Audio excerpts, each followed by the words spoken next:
This is the moment for each and every one of you to step onto the stage. Your time has come.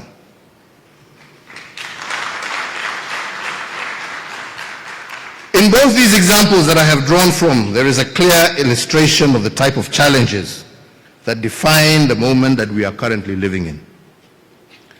Conversely, the same examples also provide the perfect segue for us to explore the opportunities that exist for a new generation of young leaders. A generation who will chart a better path for Africa, and I do believe that is what has brought us together this morning. So, ladies and gentlemen, as we seek to navigate the challenges of our time, let us take a moment to reflect on three questions that I believe will serve to frame the context of our discussion, and some of them actually I have already witnessed being raised here today. And the first of these is, what does it mean to be a young African in a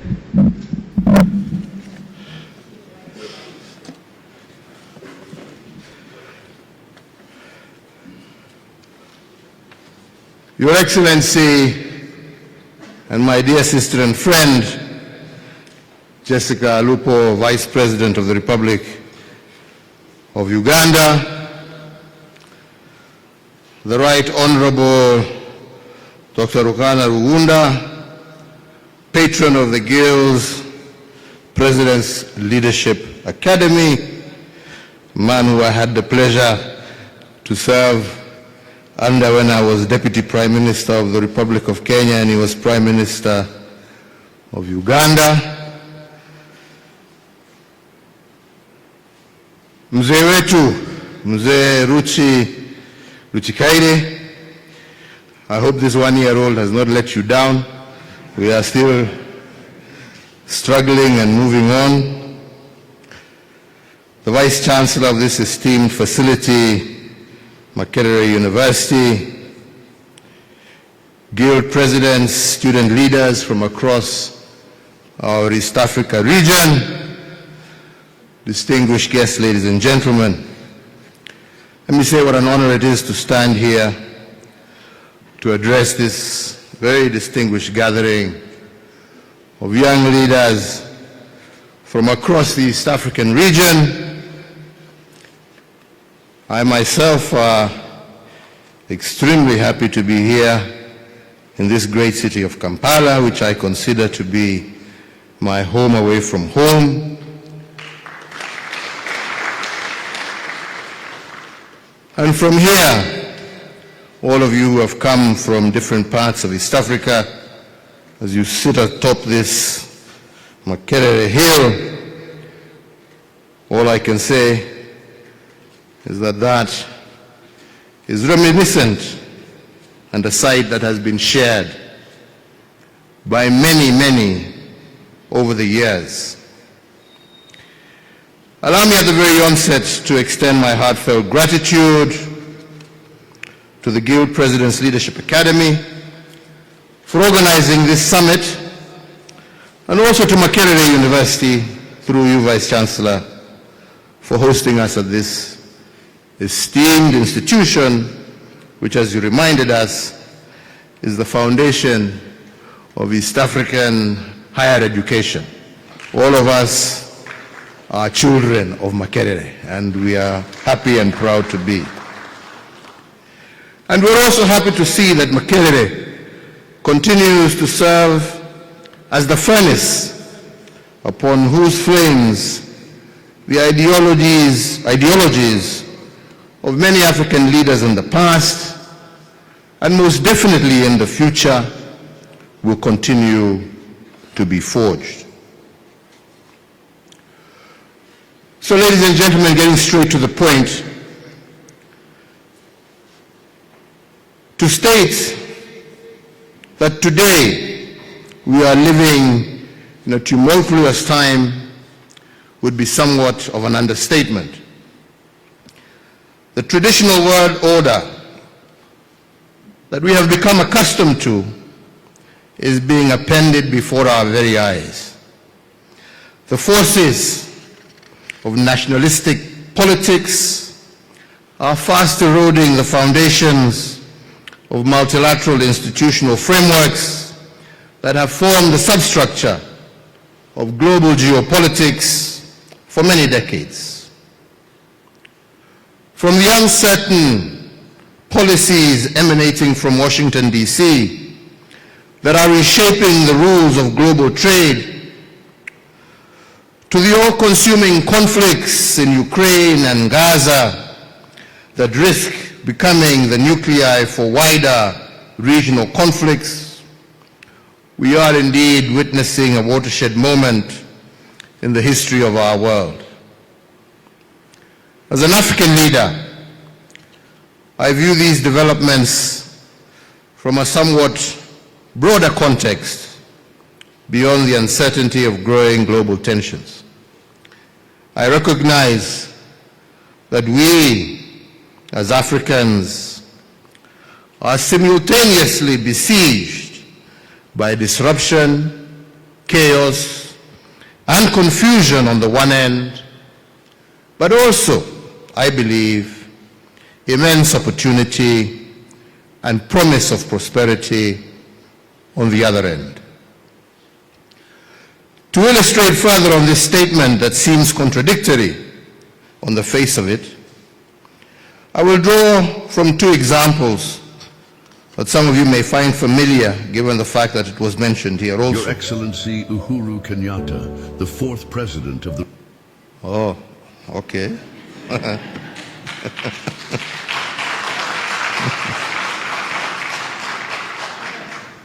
The first is the recent suspension of USAID funding, primarily directed at developing nations, and the second is a glimpse at the direction that European politics is taking and its implications on Africa.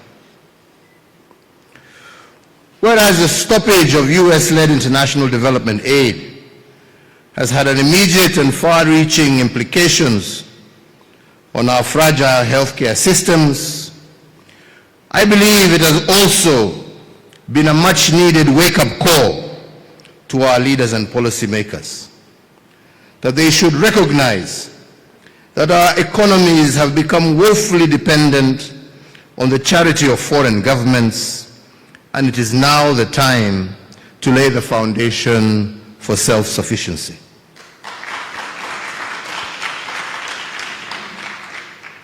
The sunset of USAID has forced a level of economic policy introspection unseen in Africa for decades.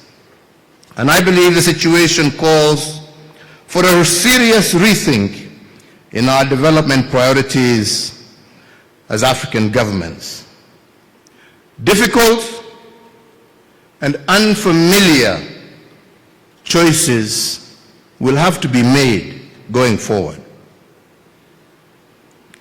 Our governments across the continent must weigh whether buying bullets to restock their armories is better than use of scarce resources for producing vaccines and mosquito nets needed to protect our infants from disease. Prioritization of expenditure in the absence of African financed subsidies in the health sector and in the education sector means that more attention is going to be paid by our citizens to the way governments handle their finances. And this will inevitably translate into demands for greater public participation and transparency in public financial management. The second I mentioned is what we are seeing in Western Europe with each passing year. More and more governments are leaning further and further to the right. The election of populist, nationalist administrations has been catalyzed by various factors. Among them, the huge cost of living attributed to the side effects of global shocks, and the scramble for stretched social services. Services that must be shared with millions of migrants flowing in from Eastern Europe, the Middle East, and significantly from Africa.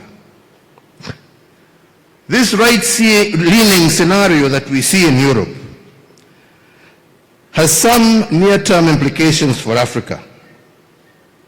The truth of the matter is, the Europeans no longer want to see our immigrant boats laden with our young men and women landing on their shores.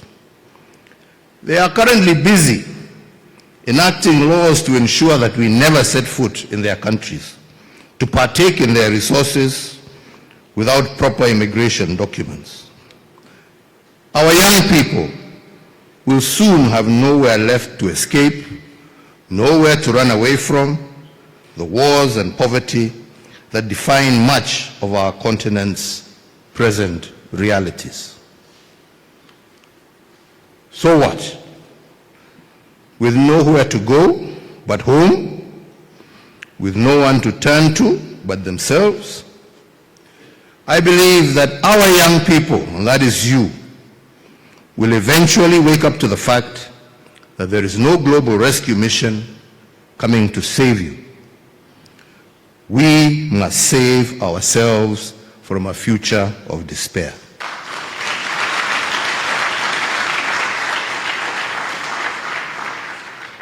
You, our young people, will have to play your part in reshaping the destinies of our countries of birth, and you will help us realize that this is the moment for each and every one of you to step onto the stage. Your time has come.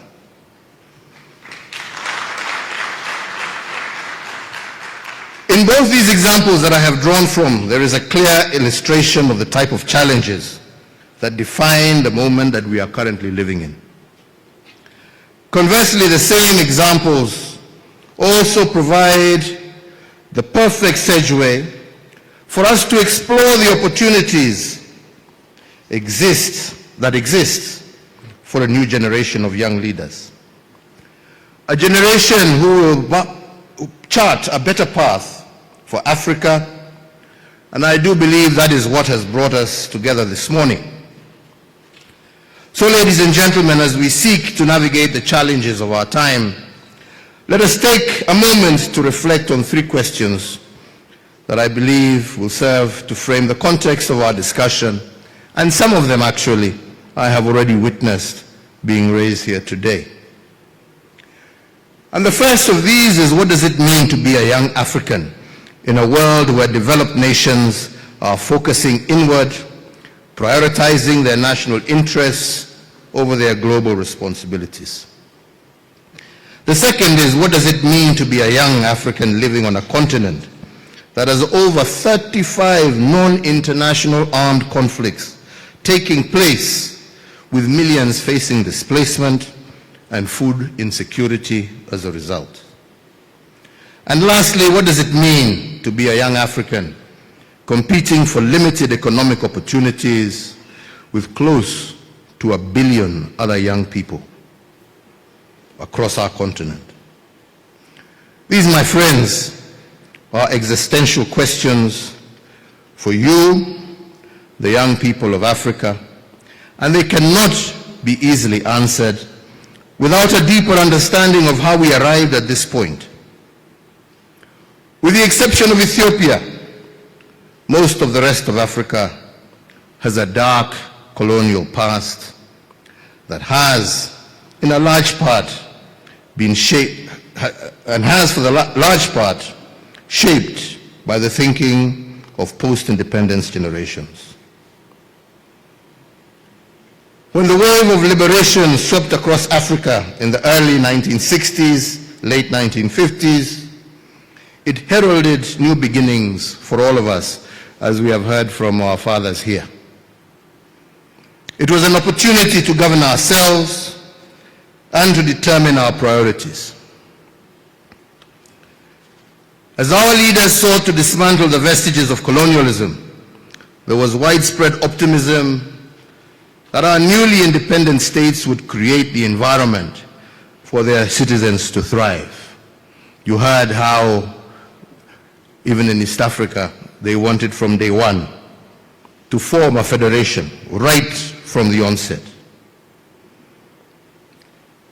And for a time, we lived the dream and savored the early wins of being our own masters.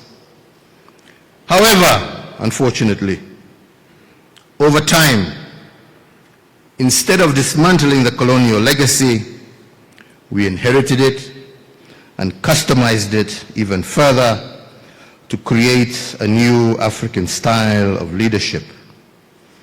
A style that leaned heavily on patronage, ethnic and religious mobilization, elitism and favoritism, the result of which was a quick deterioration in national cohesion, the entrenchment of corruption as an evil that led to the stagnation of our economies. There's a story President Museveni likes to tell of a leader, I don't like mentioning names, but one of our forefathers, who, when being questioned as to why he didn't want this federation to proceed, couldn't give a good explanation. But another Ugandan parliamentarian challenged him and said, the problem is that you want to be a big fish in a little pond so that you can sit on all the other little fish. And unfortunately, that was the mentality that resulted in many a problem on this continent. These weaknesses exposed our underbellies and left us vulnerable once again to the whims of foreign powers. They have exposed these vulnerabilities in our political constructs to manipulate our development trajectory as Africans, and unfortunately we are almost back to square one. This, however, is a story of years gone by. It does not have to be how our future will evolve. Now that you have an insight as to how we got here, I believe let us focus our attention on how to get out of this quandary that we find ourselves in. And we begin this by taking the first question: what does it mean today to be a young African in a world where developed nations are focused inward, prioritizing their national interests? Ladies and gentlemen, having served as president, I appreciate fully the pressure that elected leaders face on a daily basis. They have to be in tune with the mood and desires of their voting public and be seen to be directing the government's energies towards addressing these demands. Can we therefore really blame the governments of developed nations for responding to their needs, to the needs of their own citizens above all others? We can't. That is what they do. So us as well, it is time for us to also stop lamenting about the inward-looking policies of faraway democracies and nations. And we should instead be asking ourselves, why is it that we as Africans don't prioritize our own interests above all else? The duty of a responsible government is to discharge its primary mandate of serving the interests of its citizens. In many nations across Africa, we have somehow managed to invert the order of this relationship. Instead, the citizens are subservient to the government and are compelled to adjust their behavior in order to promote the interests of the state, which in many instances are almost indistinguishable from personal interests. So you, as young African leaders, you know well as I do that this situation is untenable.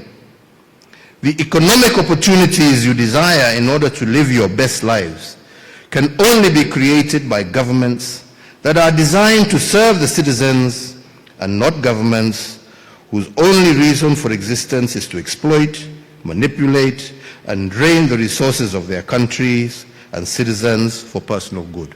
That is what is happening in all these conflicts you see around here. Don't be cheated there about anything else. Ni pesa. Yeah? People are killing each other. People are allowing their children to be killed. People are causing all sorts of problems, claiming this and claiming that and claiming the other. It's all about their pockets. Yeah? And that's why when they are finished destroying their countries, you see them board planes and you never hear from them again, but you never see your money again, and you are left licking your wounds. You must stop that. Yeah?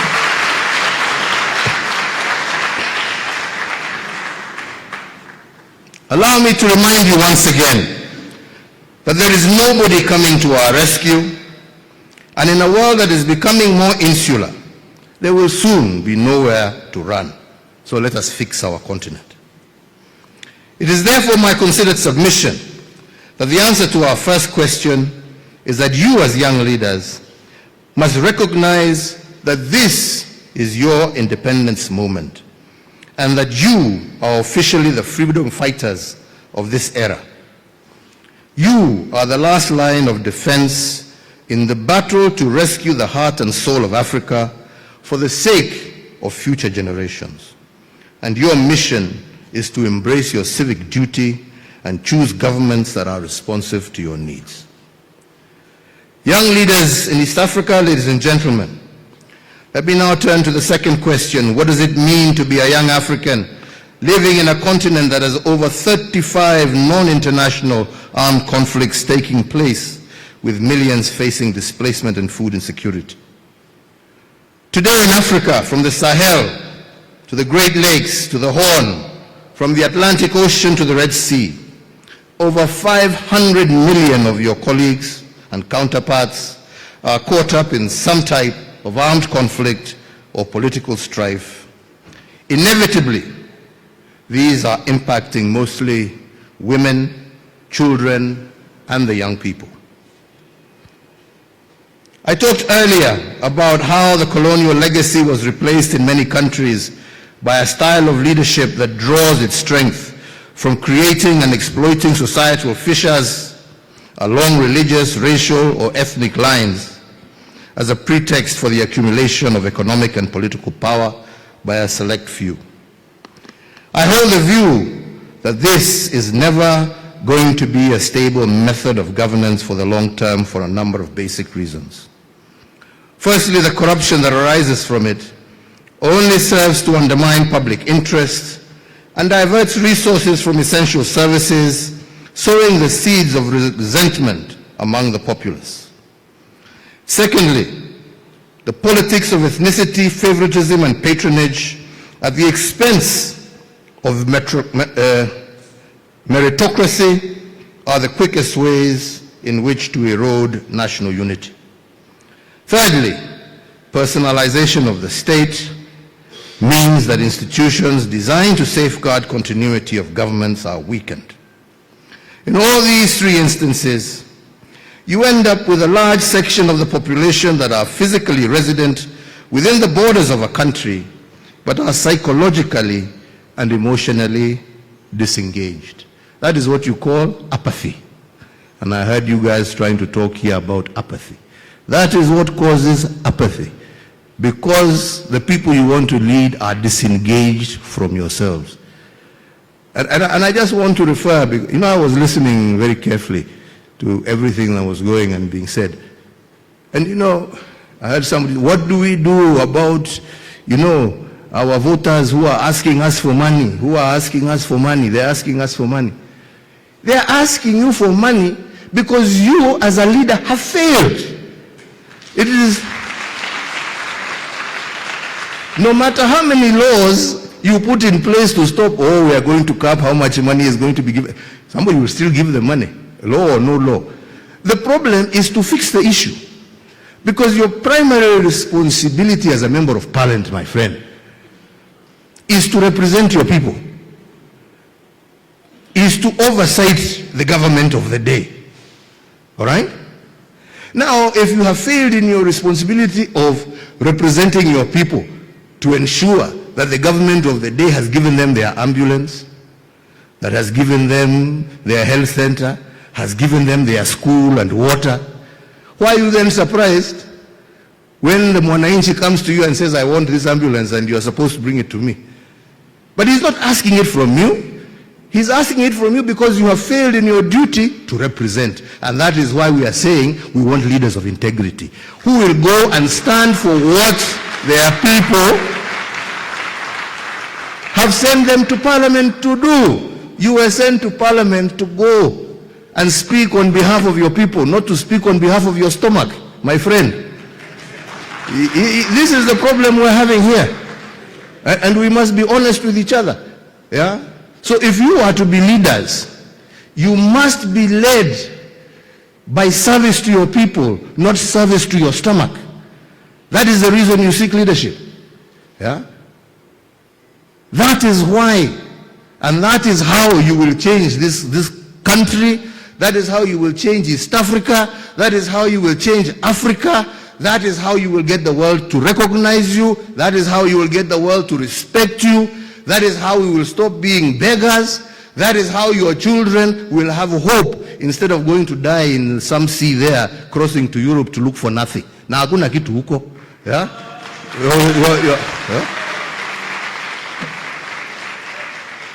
Unawacha matoke hapa ati uende ukakule Burger King na McDonald's kule. Sasa who is the fool? Your matoke here fresh, wonderful and beautiful, to go and line up huko ukula burger ambaye inakunonesha tumbo tu na hakuna kitu inakufanya. Oh. Ama ni namna gani? Yes, that is the way. So, let me continue. I'm sorry. Yeah. In all three instances, you end up, like I said, with a large section of the population that is physically resident within the borders of a country, but is psychologically and emotionally disengaged. A people excluded from the role of nation building because they feel like they are outsiders or bystanders in their own country.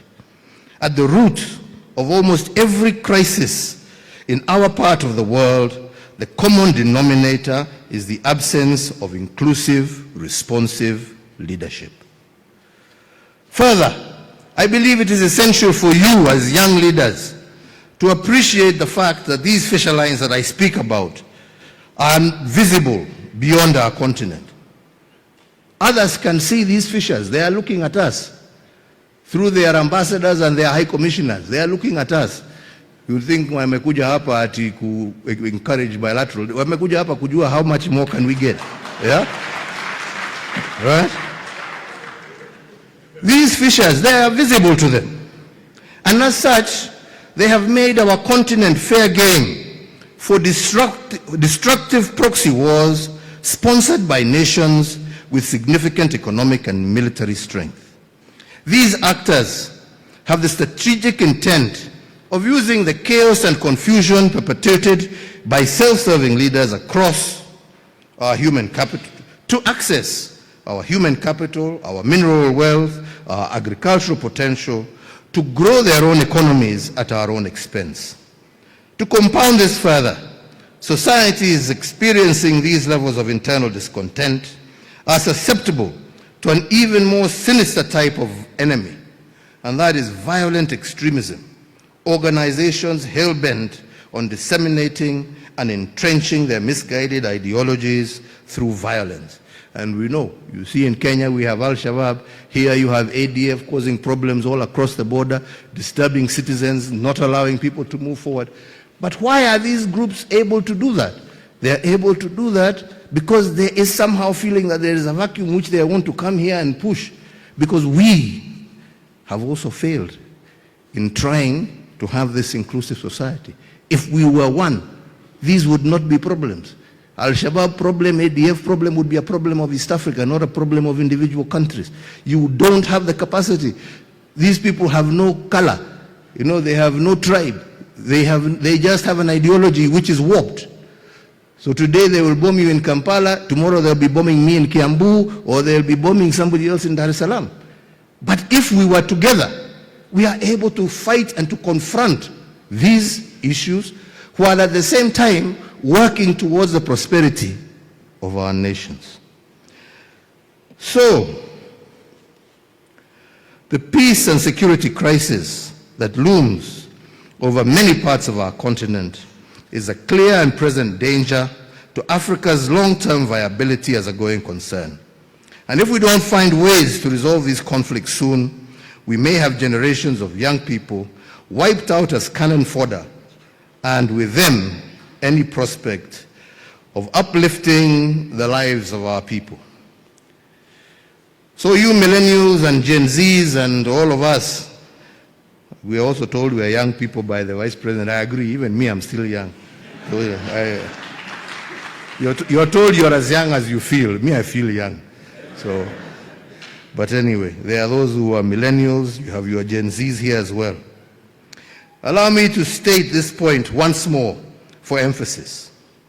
Nobody outside of Africa is coming to save you. Do not have any misguided thought that there's anybody who is coming to save you. In the words of Elridge Cleaver, an American writer and civil rights activist, you are either going to be part of the solution or you are part of the problem. This message holds true today as it did decades ago at the height of America's civil rights movement.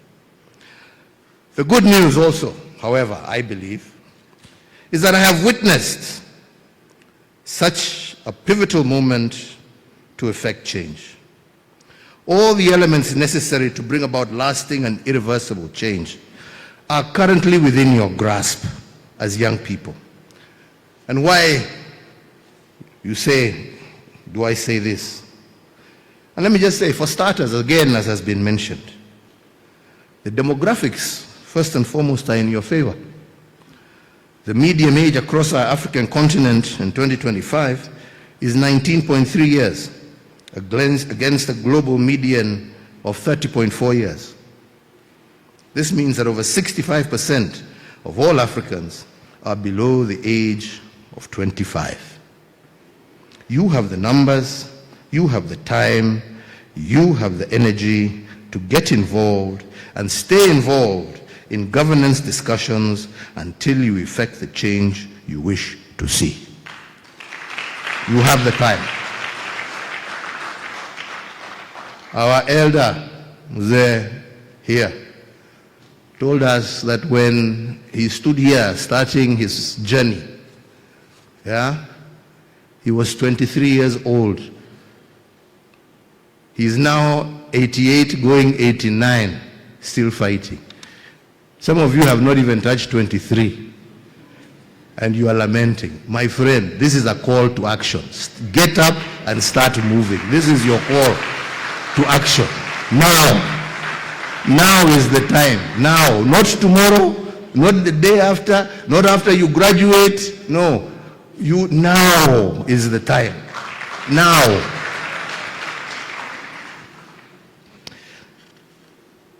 So, like I say, you have the numbers, you have the time, and you have the energy to get involved and stay involved in governance discussions until you effect the change you want to see.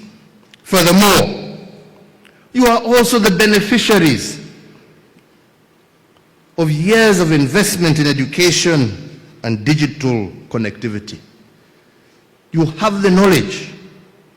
You are, in essence, the first children of that knowledge economy, the true digital natives of Africa. The democratization of access to information through the internet means that very few secrets are left. Very, very few. Very, very few secrets. The asymmetry of information in favor of government has always been a tool to manage the perception of populations. This is no longer the case. You know what we know.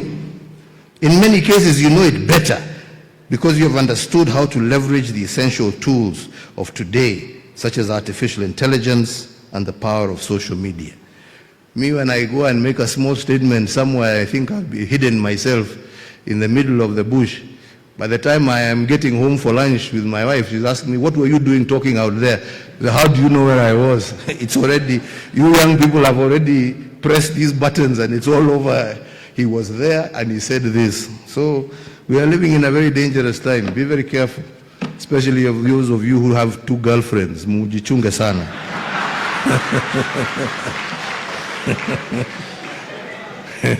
I hear these days they can even follow you, you know. So you can just say, I don't know, follow me or track me, I don't know what. And you've said you've gone to study in, I don't know, the library, and she finds you in some. Be very careful. Things are very dangerous these days. So lastly on this point is that over the last 60 years or so, as our countries have developed, so have the living and migration patterns of our citizens. And this is a wonderful fact.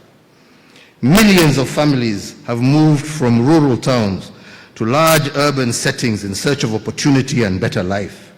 This migration has created a new generation of non-ethnically homogeneous populations across the country. The result, millions of young people born out of intermarriages and unshackled by the negative weight of ethnic identity are slowly becoming the majority. As I alluded to you earlier in my speech, never before have there been such ideal conditions to break loose from the generational curse of our forefathers and of some of us that saw us remain chained to ethnic and cultural differences as a way to distribute wealth and political power. Finally, let us tackle the last one that I posed to you. What does it mean to be a young African competing for limited economic opportunities with close to 1 billion other young Africans? And I believe we need to see our strength in numbers as Africans. And in spite of having the world's youngest population and a market size of over 1.5 billion people, Africa still accounts for less than 2.5% of global trade. We have designed our trade corridors to favor extraction as opposed to intra-Africa trade, meaning that today it is easier for a Kenyan or a Ugandan to sell tomatoes and avocados to the European Union than it is to supply our brethren in West Africa. Similarly, unfortunately, it is easier for an American or European passport holder to visit African countries visa-free than it is for an African to traverse their own continent. If we are to create economic opportunities for our youth, we need to remove the barriers that prevent the actualization of the African Continental Free Trade Agreement or the East African Protocol on Trade. We need to remove every single barrier. We must stop being paranoid about each other and give preferential treatments to African passport holders to visit and to do business anywhere on their continent. We must design our transport and logistics infrastructure to point inward to facilitate more cross-border trade by allowing for the affordable and efficient movement of people, goods, and services across our continent. And closer to home, we need to reflect on our education curricula. Are we training our children for the jobs of the future?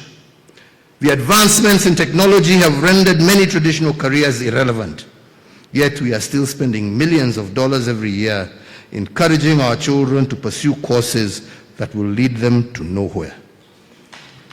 Today, the world needs doers, people who can get things done.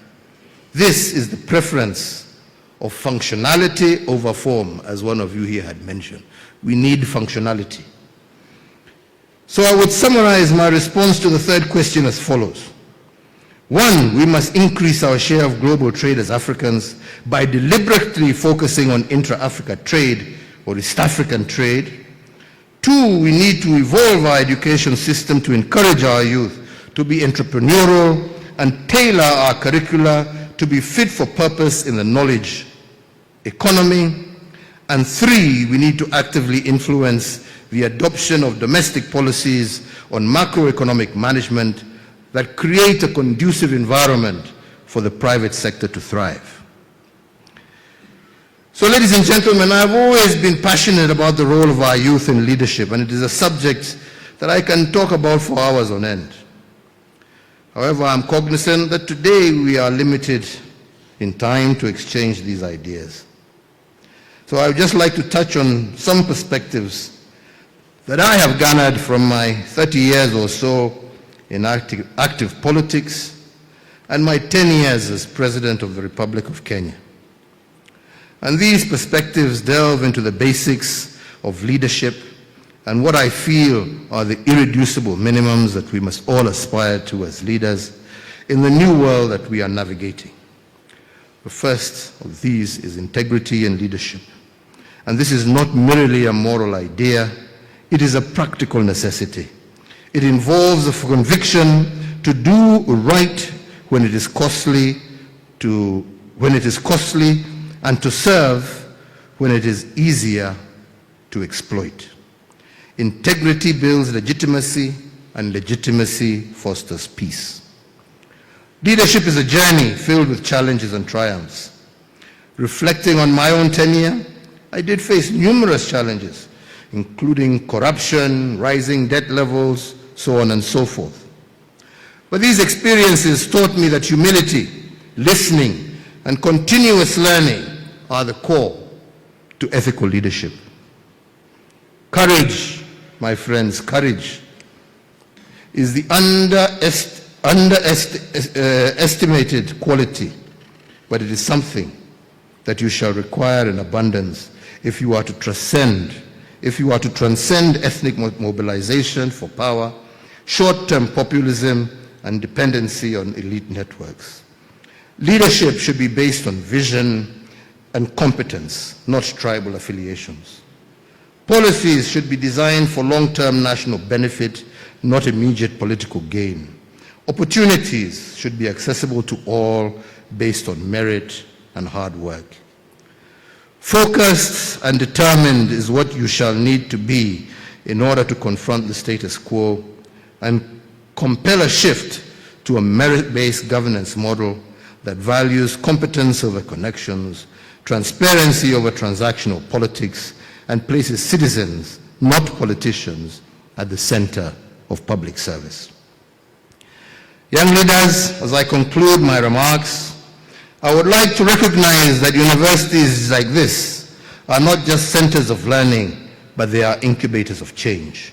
They nurture values, ethics, and civic consciousness.